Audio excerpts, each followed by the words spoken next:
All right. Hi, everybody. Nick Camiotti, Principal, Bressler, Amory, and Ross. This is our 13th webinar presentation during the COVID-19 pandemic.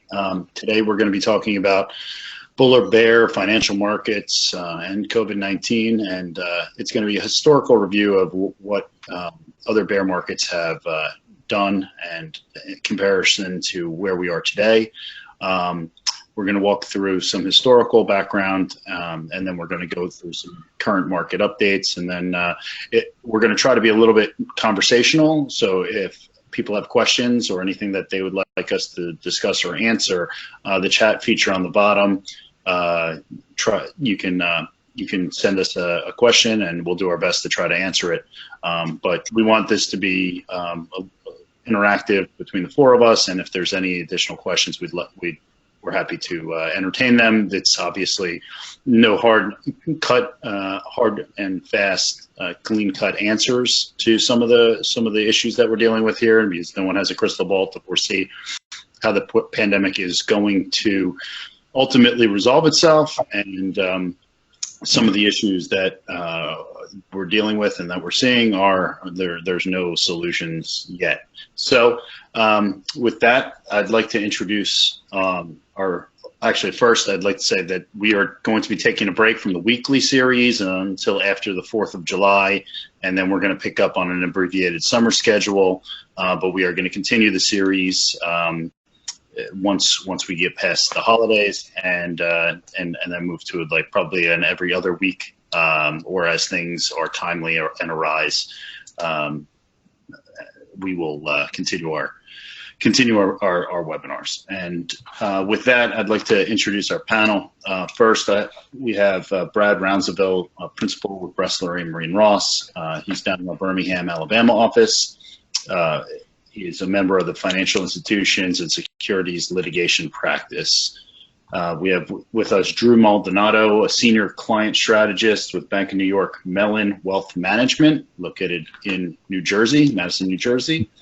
And then we have Greg Kyle, a Director with Bates Group, formerly President and Chief Analyst with Pegasus Research in New York, and Head of U.S. Equity Research and Fund Manager for UBS. And we're all going to be walking through a handful of these various unique issues and then the historical trends that we've seen. With that, Brad, I believe you're going to kick us off with Greg and talk about some of the historical bear markets and some of the trends that we've seen and analyzed. Yeah, sure. And Greg, why don't we go ahead and I'm not sure who's got control of the slideshow, but maybe go ahead to the first page there with the history of the bear markets. And yeah, first we'll go back one. I'm sorry. Okay. Yeah, so just to tell everybody, obviously what we're going to talk about is a history of bear markets going all the way back to just before the 1929 stock market crash. And Greg's got a series of slides that's going to go through the different declines over the years, the length of those declines, and then how long it took to recover from those. And when you look at the slide that we're going to look at on the next page, I think we can go to that one. It's easy to look at this and say, wow, that's a long period of time, but I called my grandmother yesterday who turned 99, and I was adding up her birthday, and I thought, wow, so she was born in 1921, and she's covered every one of these bear declines. So, there's a way of thinking that would say this is a statistically significant pool, and then there's another way of thinking that, is this enough to really generalize? But it's all we've got. So with that, Greg, why don't you walk through what this chart is showing us and what we can glean from it? Sure. Thanks, Brad. Now, I'll probably start by saying one of the interesting things about this chart and about looking at historical bear markets, keeping that in mind with what's occurred this year is when I first started out in the financial markets, I had one of my mentors said to me, history always repeats itself, just differently. And this chart really does show that, at least as far as the equity markets are concerned, we've seen a cycle of bear and bull markets over the last 100 years. In fact, what this chart shows is that there have been 15 bear markets since 1929. And they've ranged in severity from 20% decline to, in the case of the great stock market crash in 1929 to 32, an 86% decline. And so this is really what this chart just shows, is try to give an overview from 1927 through 2020, and it includes both the bear markets, the bull markets, as well as the graded bars represent recessions in the U.S. economy. And then just on the very bottom is a bar chart which shows volatility, which we'll be getting into at a later point. And Greg, just a quick question. I noticed that the left vertical axis is logarithmic. Just explain, how we interpret that and why it's done that way. Yes, that's actually a good point, Brad. Thanks. One of the reasons that we look at logarithmic scales in this case is because it shows percentage changes on an equal basis. If we were to show this in what we traditionally call a linear scale, which is just on a point system, then the disparity between a 20% drop when the market's at 3,000 compared to a 50% drop when the market is at 30 just doesn't show up. So the logarithmic scale looks at everything, and visually it looks the same and takes into account for that. So a percentage drop can easily be seen whether the market is at a high point value or at a low point value. And then one more question on this chart, Greg. I notice what sticks out to me in terms of the volatility that's charted against the right vertical axis, that we see around the crash of 87, 96% figure, and then looks to be the global financial crisis, an 86% figure, and then lastly, a 97% figure that looks to be the COVID crisis. Is there anything that those three events sort of have in common where the volatility would be in the same range? Well, they would have similarity in terms of the volatility, and the uncertainty in the market was considerable, whether it was in October 1987, in September 2008, or in March of 2020, as in the case of the 97%. What's interesting, and again, we'll get into this in a later slide, but the volatility that the markets experienced in March of 2020 was really second only to the volatility that the markets experienced back in 1929 during the height of the great stock market crash. Okay, how does, going to the next slide, how does the recent bear market, or the one that we're in or coming out of, I guess it's a little uncertain at this point, how does it compare? Well, what this slide really does is just tries to show bear markets over time in terms, and measuring in terms of average, minimum, maximum, and average market decline, market length, and market recovery. And what they show is that on average, a bear market decline, taking into account the 15 bear markets over the last 100 years, has been 38%. In the February to March time period of 2020, the S&P 500 fell 34%. So it was in line with the historic average. Now, whether we're finished with the bear market or it has further to go, that is still a very big question, and I think Drew will be getting into that and discussing that more when he talks about current market conditions. In terms of bear market length, the average bear market, or the average length of a bear market, has been about 1.5 years. Now, if we assume that the bear market in 2020 ended in March, then it was only 1 month in length, so very, very short. Now, in terms of recovery, the average recovery from a bear market has been about 5.1 years, and that's ranged from about 6 months 3 months, I think it was in 1990, to over 25 years to recover from after the stock market crash of 1929. And again, looking at today's bear market, whether we're currently or quickly will be coming out of it or still in the midst of it, that still remains to be seen. And so I see in the footnote you're measuring these by using the S&P composite index, and it says from the market peak, but just give a little 30 seconds more on exactly how you're measuring the length of the bear market and then also the recovery. Thanks, Brad. That's probably one of the things I should mention in terms of, first of all, what is a bear market? Today, it's commonly accepted as a market decline of 20%. Now, previously, for example, the Federal Reserve Bank, they looked at a market decline of 15 to 20%, but now it's generally 20%, and it's measured from the peak of the market just prior to the decline to the trough of the market at that point when the market just begins to bounce back or recovers. And so then I take it the recovery would be the time that it takes the market to go from the trough back to its previous peak? Yes, that's correct, Brad. Okay.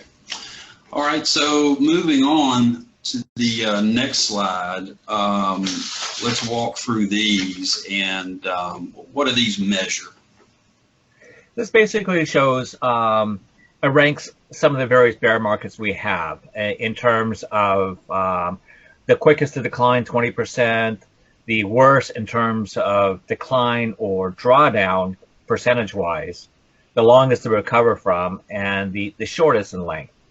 And just quickly tackling the first chart in the upper left-hand side, what that shows is that in terms of the steepest slides for all the bear markets throughout the past 100 years, the one in 2020 was the quickest to decline 20% and hit bear market territory in really the history of the S&P 500.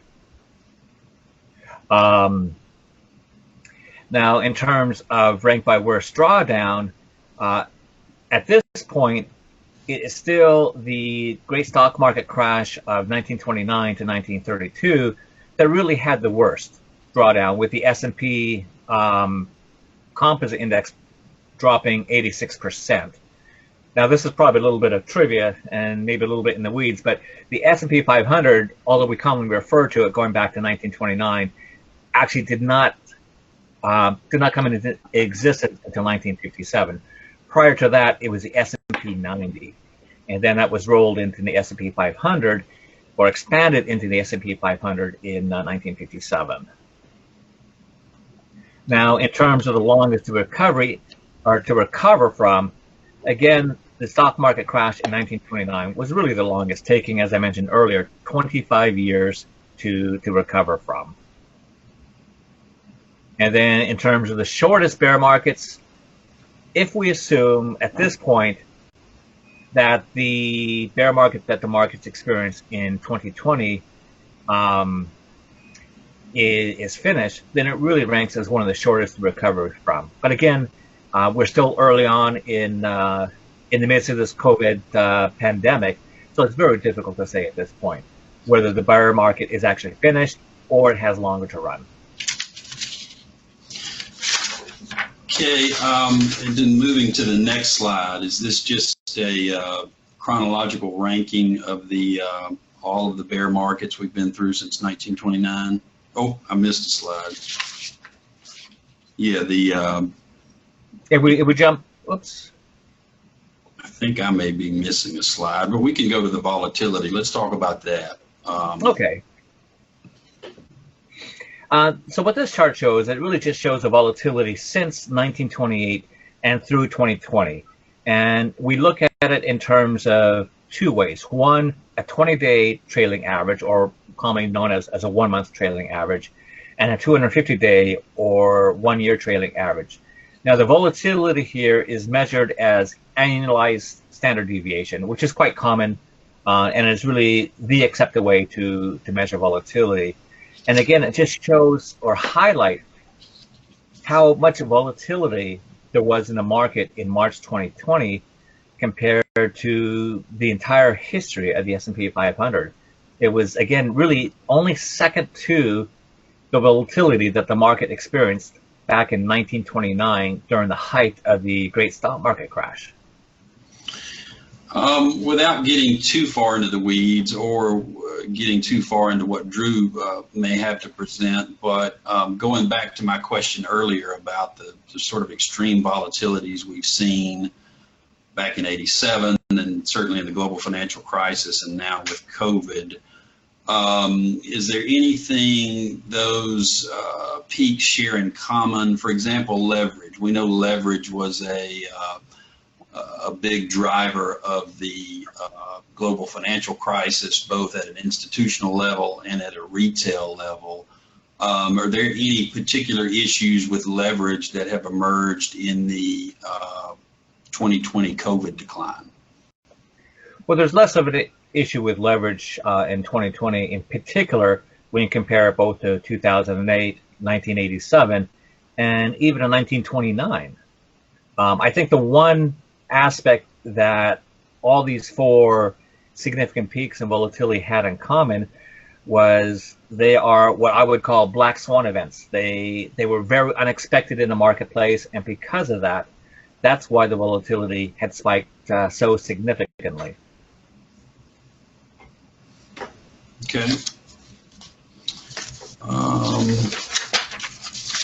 Our next, do we have one more slide in here? I may have mine out of order, but or does it go to Drew's thing? Yeah. So summing up, we've looked at the S&P 500 because it's obviously one of the best measures that most people use and agree on. But if we looked at the NASDAQ, for example, if we looked at the Russell 2000, if we looked at the Dow Jones, we're going to see very similar patterns, right? That's correct. And I think Drew has some tables or numbers that actually shows the performance of the various indices, both for this year and also historically.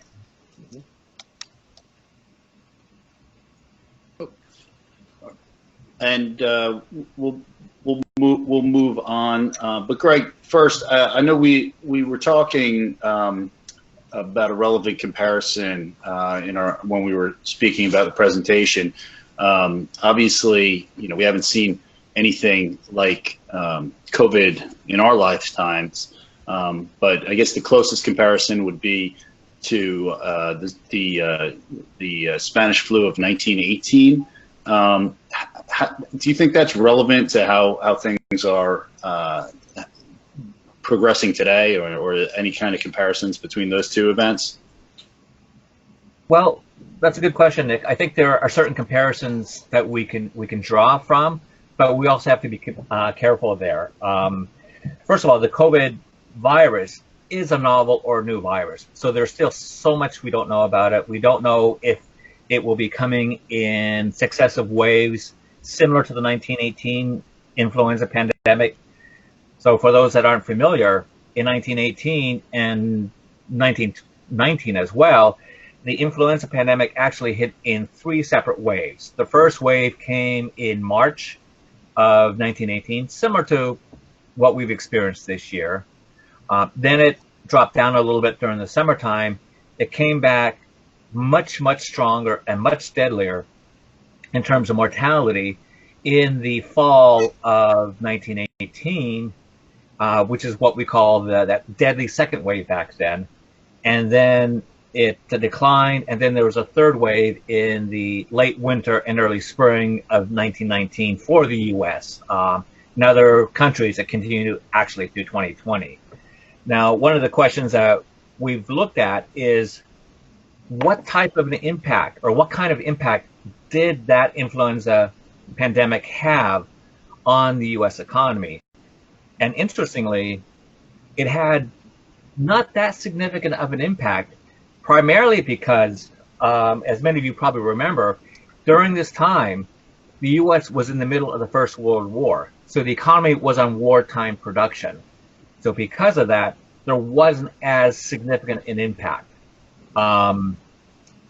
If you were to strip out the impact of the war back then and try to estimate what the impact of the influenza pandemic was and what type of impact it could have on a similar pandemic today, the Fed actually did do a study back in, I'm going to say 2008.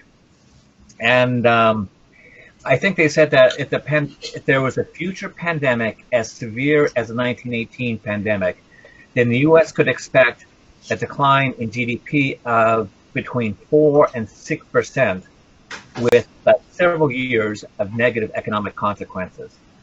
And I know there were other studies looking at other countries that had estimated that a decline due to a pandemic similar to 1918 could lead to a 6 to 8% decline in GDP over many years as well.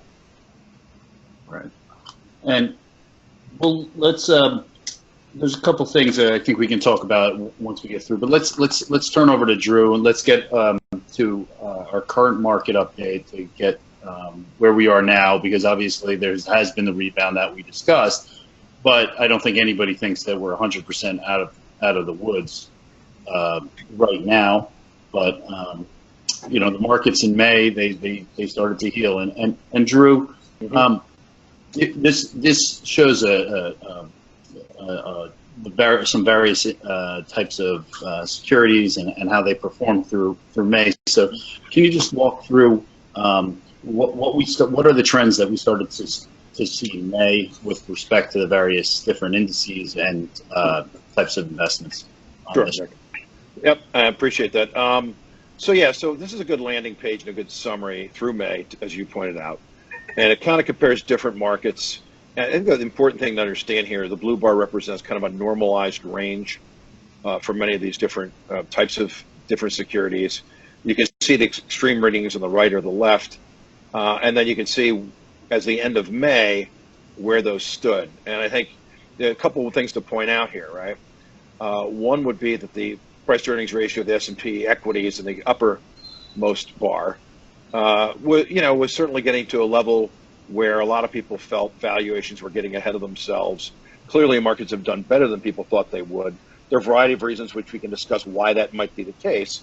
But for professionals who use fundamental analysis to make sure they're checking themselves versus the emotional component, these kind of numbers are important guideposts to make sure that we know what's going on.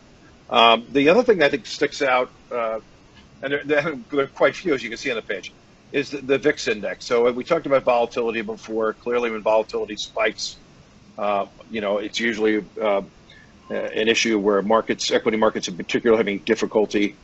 And you see right now that at the end of May, the good news is from a high of intraday high of 82, but then the 50s in late March, it's come back considerably to be about the 25 range. Now, I'm not sure where that is today. It might be a little bit lower. It spiked again more recently when we had some issues last week, but the market seems like it's trying to stabilize. But watching that volatility figure and getting a sense of where it is historically, it's still elevated, but clearly it's come back into an area that has allowed for the markets to kind of stabilize and heal a bit more.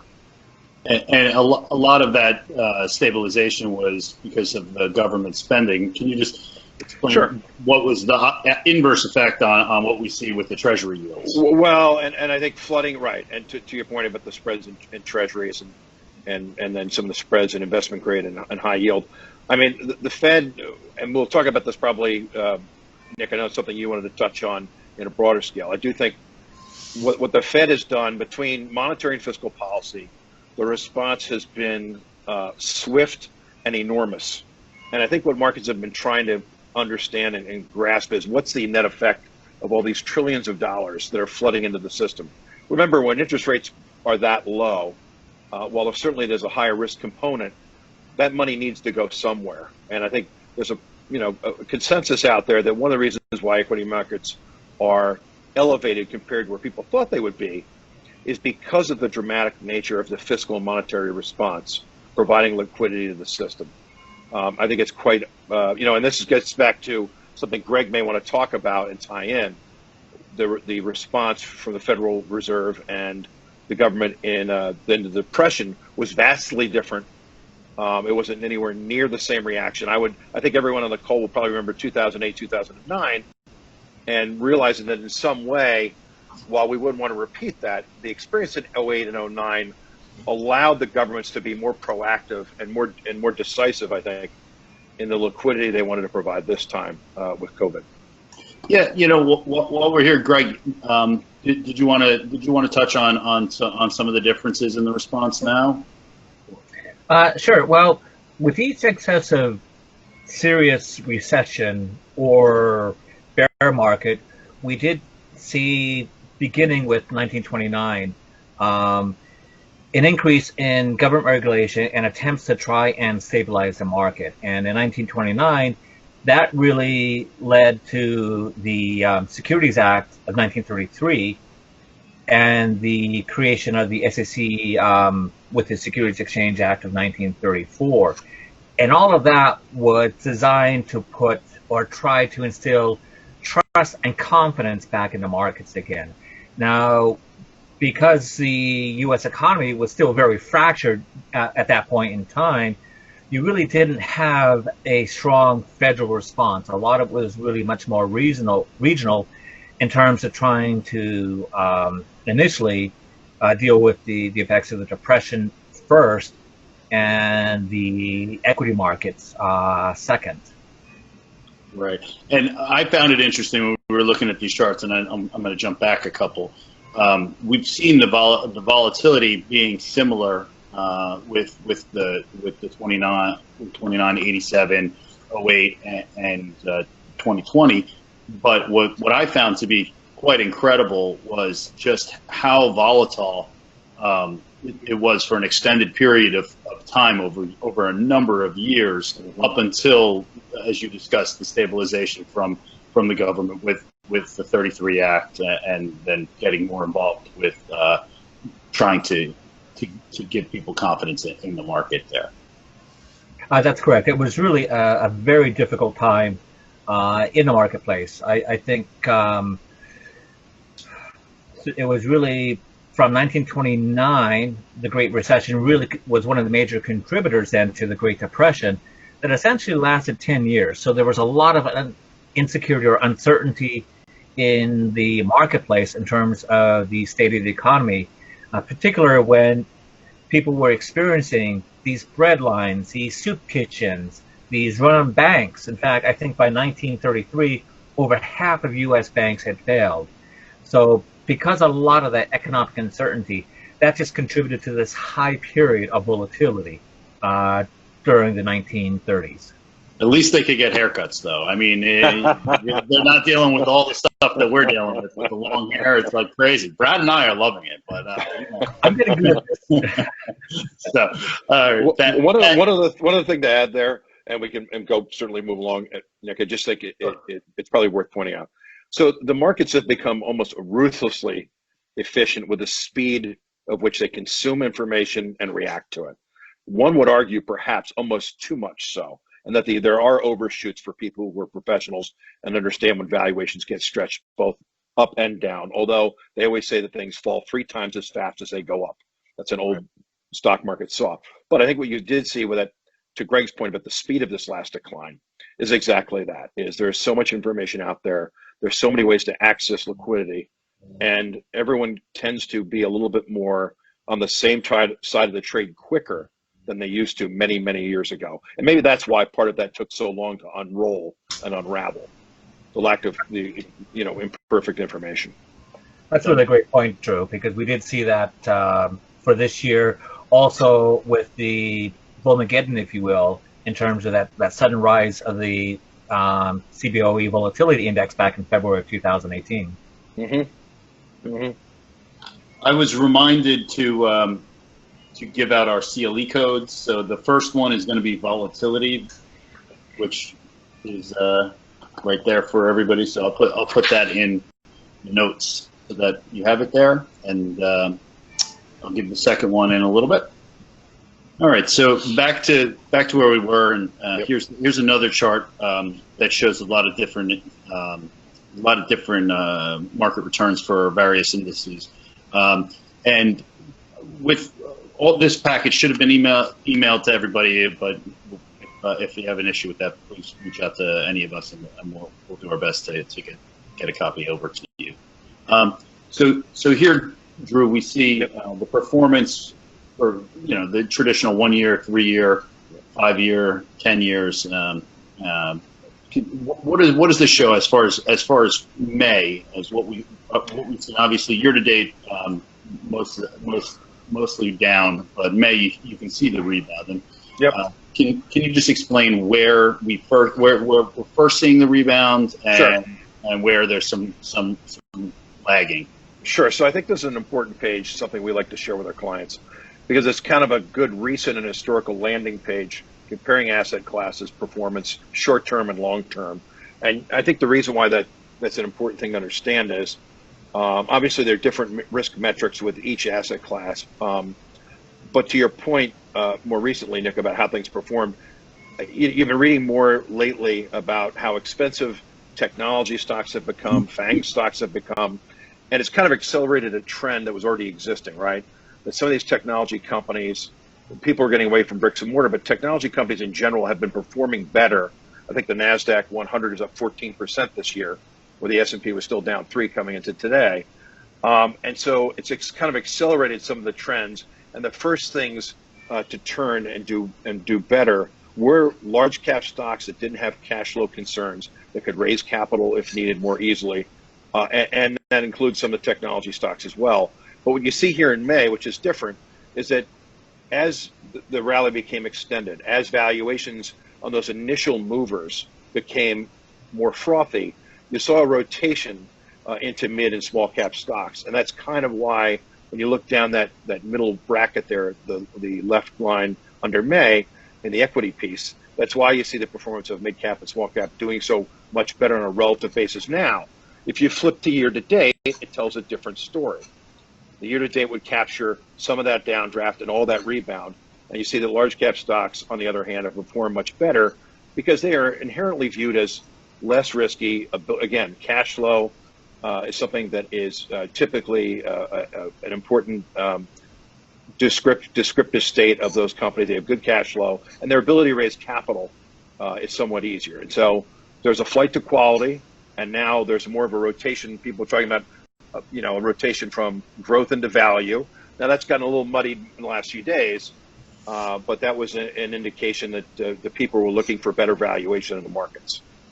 And that leads into one of the things that we had discussed and that I had observed was that with this bear market so far, it's been uniquely segmented because you have the outliers, you have the tech companies, and then you have the industries that have been most heavily impacted, such as real estate, and then commodities. People aren't traveling. Brick and mortar. There seems to be the flight to your what we're doing right now with the video conferencing and things like that. So, can you just give a little bit of color on those types of Sure. events? So, yeah. So if you're looking at some of the categories down at the bottom of the page, I think Nick, we touched on this previously. So real estate and commodities. So obviously, if the economy is retracting at some of the rates that I think Greg was indicating historically, and people are still trying to get a handle on now, clearly you're going to expect commodity prices as a lack of growth to come in a big way, and they have. Same with real estate, and part of that is too. I think real estate had a unique situation where, people were worried, quite honestly, about tenants, people being able to pay, people who own properties not being able to get that typical cash flow because of the unusual nature of what was happening to businesses that were in many of those properties.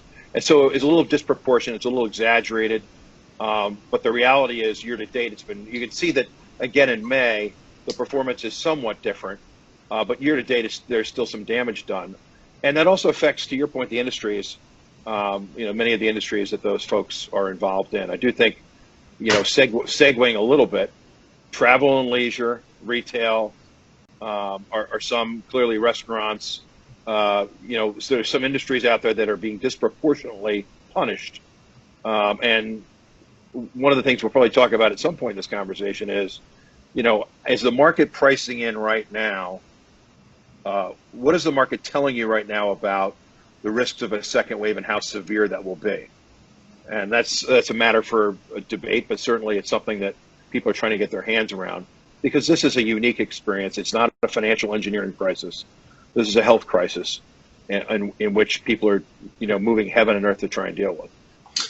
Drew, just a quick question here. I noticed when you look, for example, let's focus on stocks in the middle there. For example, when you compare large, mid, and small cap stocks, and you go back to the 5-year annualized return, work your way left to the 3-year, then on to the current year-to-date numbers, you almost see a trend of that was really starting 5 years ago and has just continued along the same path. So it seems like the big are getting bigger and consolidating more of a hold on the economy. Is that a fair statement? It is a fair statement, and it probably reflects a lot of change in technology. I think some of the larger companies are scaling and getting much bigger. They have the ability to adapt to that more quickly. And in fact, some of the biggest leaders, as you know, I mentioned the FANG stocks before, Brad, but it's a continuation of some of those large tech companies. I mean, looking at the market caps of Google, Apple, Facebook, it's Alphabet, Amazon is probably the poster child, right?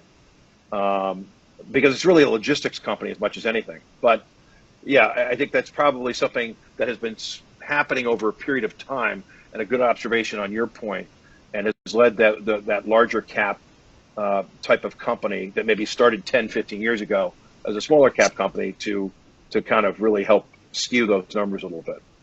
Yeah, I read something the other day about just that Amazon, the AWS, their basic logistics support company would be, if they spun it off, would be like one of the top 10 companies in the world or something. I can't remember the exact number, but it would be one of the largest companies in the world. That's the cloud component of Amazon. Yeah, it's been growing leaps and bounds, and their data and their information.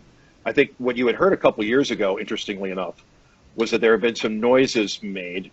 I think it might even started in the previous administration, but been a little more pronounced recently, that some of these companies were getting a little too big and owning a little bit too much share of some of these markets. And I think there was some thought that, there might be some regulatory action. You've seen some articles about that. I don't think they've advanced it very much, but that some of these companies, because of the scale of how business can be done with technology online, that they're becoming, too big too fast. And that's something I would expect that you might see in the future, is a continuing conversation around how big is too big. Brad, we're going to have to brush up on our antitrust. We're doing our next webinar on defending antitrust cases. So we'll, stay tuned, everybody. So the next slide that you prepared is this money supply growth accelerating. Right. Can you just explain what this depicts and how it affects the economy? Sure. So this is one of the outgrowths of that combination of fiscal policy coupled with monetary policy, and I think, and again, this is a 1929 parallel. I think, Greg, at some point, is to understand how different the reaction was. Now, what's different here is the swiftness and the magnitude, I think. But oftentimes when economies shrink, or there's a concern about that, you even saw a bit of this in 08, 09, as much as they tried, is that money supply goes the other way. Okay, velocity of money caves in as people stuff money in mattresses and aren't spending it. Now, the unique thing about this cycle also is because the CARES Act and because people have been so proactive about how they're getting money to individuals who've been laid off or furloughed, or even if it's through the PPP, right, system. There have been some discussions around even pulling workers back to some industries has been difficult because the benefits have been so good, that spending in many cases is surprisingly strong. And it's surprisingly strong because a lot of these programs where we've been, flooding the system with liquidity on both a monetary and fiscal basis. So the Fed bazooka people talk about that was meant to flood the system with liquidity, taking rates down to zero. I remember thinking in mid-March, as someone who's followed markets for almost 30 years and have been on a trading and wealth management side, that when the Fed came out and cut rates 50 basis points intra-meeting, you knew there was a problem, because that's not something they typically do. And they actually came out a week or so ago and said they would be keeping rates near zero until 2022, which is a very aggressive statement. I think what they're trying to do, there may be a little jawboning here, right, is that they want to demonstrate their commitment to keeping liquidity provided in the marketplace. So that's not part of the problem, because I think they're probably unsure as to the length of what this health issue might be. And looking at some of the more historical bear markets and issues, liquidity has always been a driver. When people can't get in and out of investments, that's generally precipitates a longer term decline. Mm-hmm. Correct. And I think in terms of liquidity, 2008 really exemplified the lack of liquidity and how that could have such a significant impact and contagion effect, not just on stocks, but also on the bond market as well. And rolling over actually after September 2008 and the fall of Lehman into, of all things, money market funds, where we saw liquidity concerns both there and with commercial paper. And that really, if I could just add something there. Sure. And I know, Nick, we talked about this a little bit previously. I mean, so we could discuss 08 to some degree, but I do think that liquidity, when the money market problem became evident in 08, 09, that was really a new level of panic that set in, because you saw a run on the banks like you hadn't seen since the 30s. And we never thought, we were talking about the 30s and data points, and Greg gave some really good data points on a relative basis to understand it. The one that always stands out for me is 25% unemployment. Could you imagine what this country would look like with 25% unemployment? Right. So it gives you some kind of sense on a relative value about how crazy that time was. Right. And not having the fallback options like we have today. Correct. A quick question while we're on this topic. It seems like that the federal government has learned its lesson about liquidity. We know that the response from the Treasury and the Fed and all the other responsible parties was halting and hesitant. And there was also this large contingent of politicians who were, hesitant to bail out Wall Street. And you don't hear any of that now. You see the government opening up both barrels and no one questioning that. We've even seen here lately now that the government is buying up corporate bonds in large chunks. How much powder or ammunition, whatever analogy you want to use, how much does the government have left, or does it have plenty left to go? Greg, you want me to take a shot at that, or you want to go first? I think we're both just going to be speculating on this. I think one of the risks that we've seen with the Federal Reserve right now is, in my view, is because they were too aggressive in dropping rates down to zero. There's very little room left there to try and stimulate the economy. And now, from what Drew had said, is that they're looking at keeping rates near zero to 2022. That limits their options on that side. So the only way that they can help really support the markets is through direct intervention into the markets, whether it's buying back bonds or, if we get to that point, actually buying back stocks as well. But Drew, please go ahead. No, you're right, Greg. We would be speculating. I do think, though, Brad, more directly to your question, I think the Fed has made a statement that maybe they're hoping not to have to utilize, that they will go to the mat on this.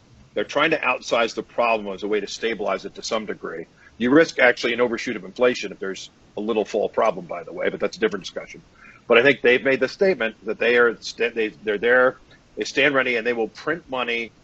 They're not going to walk away from this. I think the figure I had heard was the total commitments that were laid out in concept, which have not been all access, right? They talked about $3 trillion that they put out initially, and only as of 2 weeks ago, only $1 trillion of that had gone to work. So there is some buffer in there of things that have not been tapped into yet.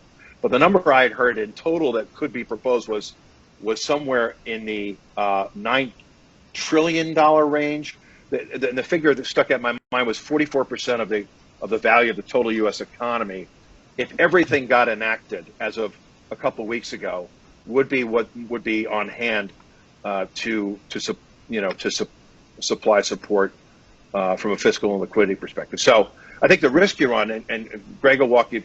This is something people would say typically is it's great to have credit facilities. It's great to be able to provide a backstop to help the U.S. economy get on its feet to get through a short period of time. You know, the issue becomes, okay, what happens as this becomes extended, and how much more can you go? And I don't know that they've named that other than the figures I just shared with you. I think since it's such a new problem, you know, there's definitely a commitment on their end to continue to help, but I don't know that they've named a number where they would be quote unquote tapped out, so to speak. Right. All right. So we'll move back, getting close to the witching hour. So yeah, you know, do you want to, Nick? Would it make sense to skip forward to the later two slides that deal with the markets? Because these are all interesting things, data points in the economy. Keep going. One more. Spreads matter. Well, this is just, so this goes to what people have been asking before about in many cases about the nature of the rally, what it looks like on paper, and then how it's been different experience for tech companies or large cap companies with access to capital versus value oriented. So it's the cap weighted versus the equal weighted, and so the cap weighted is representative of those larger companies that have been leading many of the rallies, and you can see that the lack of, you know, that their experience coming back in on valuation was bad, but not clearly as bad perhaps as some of the other companies, and they bounced quicker. Now, again, more recently, the dark blue line signifies some of those more value-oriented companies or industries where there's been a good rebound lately, but they were disproportionately punished a little bit because it accelerated a trend. Brad, back to your question maybe 10 minutes ago, it accelerated a trend about technology and what companies could still accelerate their growth and make money in an economy like this. So I thought it was interesting just for people to visually see that. If you flip to the next slide, this is where probably in my comments, Nick, if it's okay with you, I mean, this is, and now again, you know, it doesn't mean necessarily that this is beginning of a bull market. What this chart is trying to suggest is, okay, when we've had very big bursts in markets, what does it tend to signify or mean for markets 20 days, 65 days, 125, and 250 out? And so what you've seen here is a chronology of some of the bigger 40-day changes, positive changes, and how the markets have behaved afterwards. You will note in 2001, the tech bubble, which was excessive valuations, NASDAQ went from 5,000 to 1,300.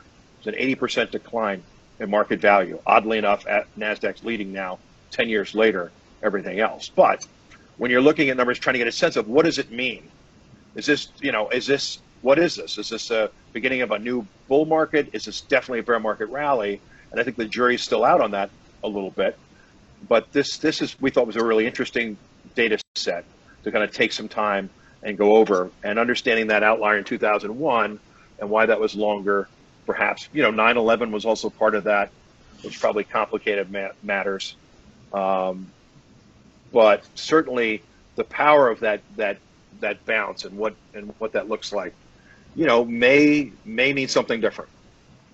Yeah, I think the unprecedented amount of spending is really leading this. It remains to be seen because, you know, we've seen historically bad things happen in March, and then, you know, the summertime is everything's okay, and then we've had the fall where things turn the other way.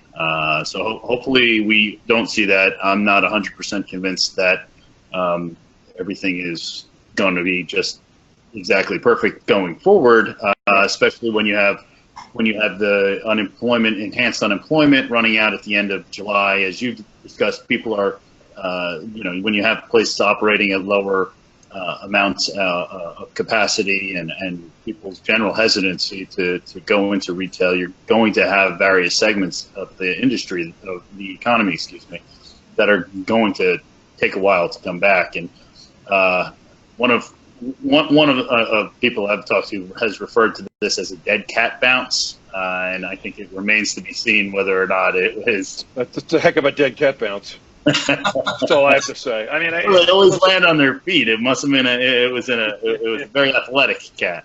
Yeah, and again, to your point, Nick, and everyone on this call probably has the same intuitive thought, right? If this is going to be a rolling issue with the medical community, can't get us a vaccine until mid 21, and none of these antivirals take effect. Well, I guess remdesivir from Gilead's had some benefit, but it doesn't look like it may shorten stays. But unless there's an answer from the medical community that's definitive, and things come back in the fall, I mean, I think that it's fair to say that the jury is out on whether this is not going to be a sideways. Some people talk about the square root market. So if you picture a square root, right? So we deep decline, big capture, back up, and then flatline. Greg, I don't know if you're familiar with that thesis on recovery, V versus U versus L. All these are all alphabet patterns that people are trying to discern what's the proper way to evaluate this. But the square root might have some validity. But Nick, there's no question that the liquidity pumped into the system is making a difference. The question is, how long will that hold? And I've actually heard of the H being one of the letters to describe what could possibly be the recovery. So I guess we could go through the whole alphabet. We did have one question from one of our participants that asked, what happens to the U.S. dollar after all this stimulus? We know that if you just keep printing money and keep printing money, inflation is sort of a looming thing around the corner. At what point do we move out of short-term, concerns into something we haven't dealt with in a long time, which is inflation? I mean, I'll take a quick shot at that, Greg, and I'll let you jump in it. I think it depends on how things go. I think it depends on how things go and how we do versus the rest of the globe. We're typically a leader in many financial markets. We're usually what other economies end up following to some degree. So there might be a relative value part to that argument, Brad, which might keep the dollar firmer than you think. But if the economy if the fall's no problem, or not no problem, if the fall is not as big a problem as people thought the spring was, or even half that, it could be that the accelerant that Nick was referring to that's thrown on the economy really can push this market higher still. And then you might have an inflation problem, regardless.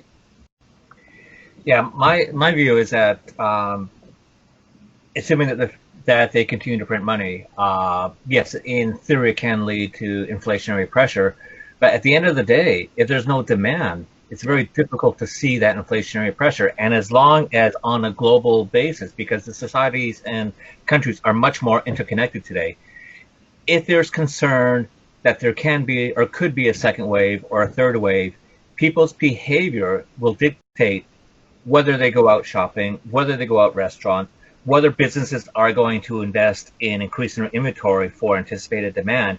And if all that demand is not there, either from the consumer side or the business side, it's hard to see where the inflationary pressure would be coming from. Agreed. We're just about done. I'll give the second CLE code, which is going to be equities. And last, we have one other chart that I like because I know, and don't worry, Drew. I have the disclosure on the next page, but this I thought this was a unique chart just showing how the economy and the stock market interact. So can you just talk a little bit about this? I will do my best. It is one of our inputs on making asset allocation decisions. Not the input, it's one of. And it's a combination of fundamental and technical signals. And it's our it's our attempt to try and capture the business cycle versus the human emotions that go with different parts of the economy. Right. And so you will see around the inner dial things like contrarian, where we believe we are now, because there's $5 trillion in cash out there right now. And, since the low in March, $70 billion have gone into fixed income and only 13 into equities. That tells you something about the risk bias of the people at large. Doesn't mean they're wrong, but it's a fact. It's one of those things you want to take into account. So this is our attempt to kind of put this together in some sense of order.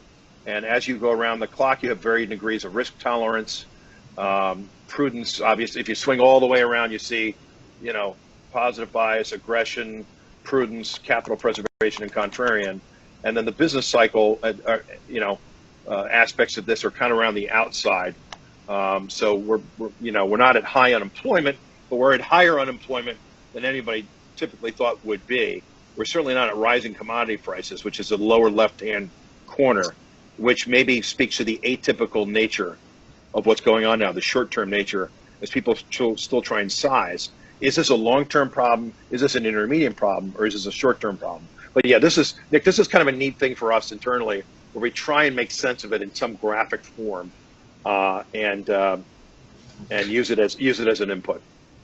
Yeah, I just thought it was all of the emotions that I've had over the past 11, or I guess 13 weeks. Yeah. I've been wishing, hoping a lot. I've definitely have had some fear and worry as well. So hopefully we'll be getting to euphoria very soon.